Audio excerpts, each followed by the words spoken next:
Hello everyone, it's Miss Dymond, but this is not your typical Storytime video.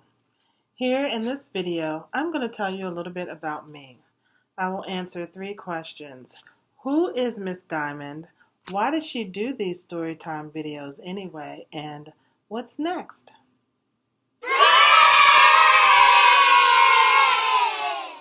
Welcome back everyone.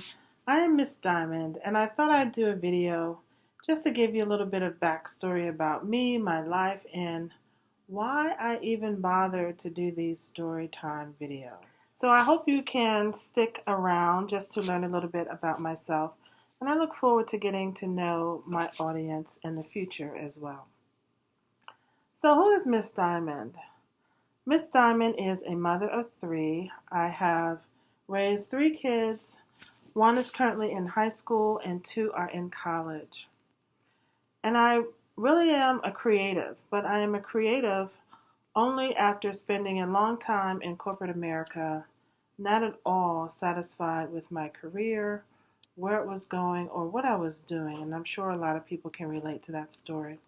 You have these careers or you have these corporate jobs a lot of times because you have to, because it pays the bills. And every now and then somebody breaks out, gets out of the matrix, gets off of the gerbil wheel, sometimes by choice or sometimes by force, and finds themselves doing something that they really love to do. In my case, it's writing stories and relating to children. So I've raised 3 kids, and they are older now. 1's in high school, 2 are in college, living very successful, healthy, holistic lives. And several people have suggested to me, you need to write a book, you need to tell your story, because most of my friends or all of my friends have commented how hard they find it to raise kids that are very pure and very genuine in today's society. And I, according to them, have managed to do that fairly well. So why do I do these storytime videos? I remember when I was raising my children and I wanted them to get a concept. I found myself telling them stories, and it was just very automatic. It was just something that I did. I wanted them to understand something and really get it, so I didn't have to keep revisiting this concept with them over and over again.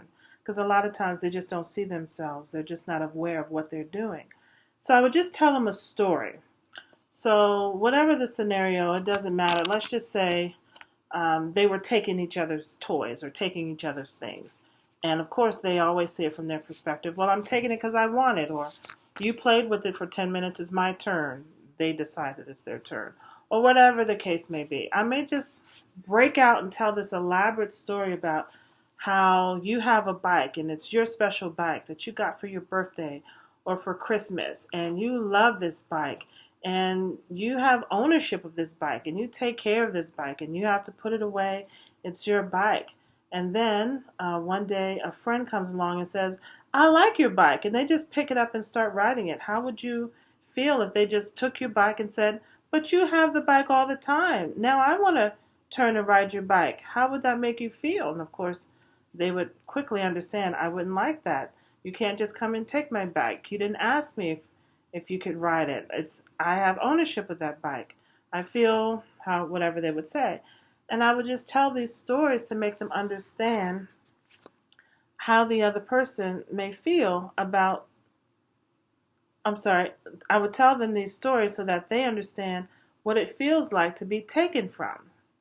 And then as they got older and there were other scenarios about something happened at school and this is what this person did and they were wrong and they shouldn't have done this to me, I would just in 2 seconds make up this elaborate story, and then I'd have them understand, well, what is this character feeling? What do you think they should have done? Was it right what they did? And what about this character? And what about this person? And they could see, everybody on the board, so to speak, all the characters in the story. But when it's them, they only see it from their perspective. So I started telling stories as a way to help them understand other perspectives, what it's like to be in the other person's shoes, what this other character or friend may be thinking, and they got it.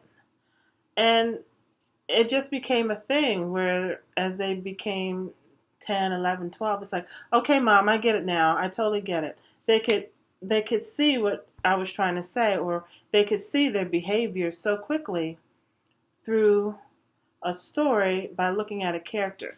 Because when you sort of remove yourself from it, it's much easier to see and to understand. So I guess that's how I became this storyteller, so to speak. And eventually my kids would tell me, okay, mom, I get it. You don't have to tell me a story. I see what I'm doing. And it was just funny. And as they, were ready to move out and go to college, they're like, who are you going to tell your stories to? And I thought about that. I'm like, who am I going to tell my stories to? I do have two godsons that I adore, and I don't spend enough time with them to tell them all of my stories. So this Miss Dymond Storytime, I guess, is just a natural extension of that. So I can tell stories, but they're not just for the sake of telling them. It's telling them stories so that they understand a different perspective. They understand how other people feel in response to what they're doing. And that's the point of the stories. I do love fables because they have a moral message built in, and that's the point of it all. I mean, we could tell stories all the time, but for me, I like telling stories to help people learn, to help children grow, to help them see a different perspective, and to help them see themselves. So that's the concept behind Storytime with Miss Dymond. I really hope with every story there is a message that will stick, and no matter how many times you come back and watch it, something sticks out in your mind, and there's a concept that you can hold on to, whether it's unity, like in the story of the three sons, or if it's keep your standards high, like in a lot of Aesop's fables, or just whatever the moral of the story is. Appreciate yourself, love yourself, like the story with the deer and his antlers. He loved his antlers, but he didn't like his skinny legs. Loving yourself, or whatever the message is. I want to be able to communicate something positive to my readers. What's next for Storytime with Miss Dymond? What's next is that Storytime with Miss Dymond will become a platform for Miss Dymond to read some of her original stories.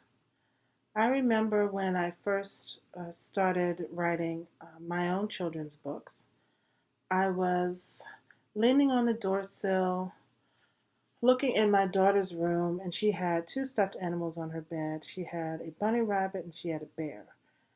And this whole story came to me about a relationship between a bunny and a bear, the bear and the bunny. And, the bunny and the bear, are they friends? Are they enemies? Why don't they like each other? How they don't get along in the forest? How the bear and his family live over there in the woods, and the bunny and the bunny's rabbit's family live over here under the bushes, and they never see each other and they're afraid of each other. But then what happens? Etc., etc. So this whole entire story came to me about this bear and this bunny. Well, eventually, 3 years later, I did complete that story, and it was not only about a bear and a bunny, but all these friends in the forest. And the name of that book is The Enchanted Forest by Dymond to be coming out soon. And I wrote that one. I wrote another book, and I wrote another book. My first set of books that's going to debut publicly are called The Adventures of Sunny. And Sunny is a bright little boy, and he's very curious. And the book just follows him and his adventures from ages like 0 to age 5. So they're cute little stories. Storytime hopefully will develop into a read with me story time where you'll have the books and I'll have the books and we can read them together. I'll have giveaways. I would love to do pop-up read-alongs at schools and libraries. And I guess I just see it as a way to get a lot of positive stories, positive messages, positive images into the hands of children everywhere. That would be my heart's desire. So I'm expressing myself. I love telling stories. I love children. And this is a perfect combination for me. And for the parents that can relate, hopefully you will love the books as well as your children do and use them as a reason to share some positive messages with your own kids. So that's what's next for Storytime with Miss Dymond. I hope that gives you some sense of who I am and why I do this. I hope you can feel my heart and know that with every video I put out there, it's a labor of love. It is laborious finding the stories, selecting them, um, figuring out the commentary, the word of the day, how to message it so that it's simple and clear. But I do it as a labor of love so that children can grasp concepts. It's they may not understand when you tell them don't be arrogant. Nobody likes an arrogant person, but they will get it when you read them the story of the peacock, and they'll be like, "Oh, okay, I don't want to be like the peacock. I don't want to show off." So I hope it works for you. It seems to have worked for my kids, and who doesn't love a good story?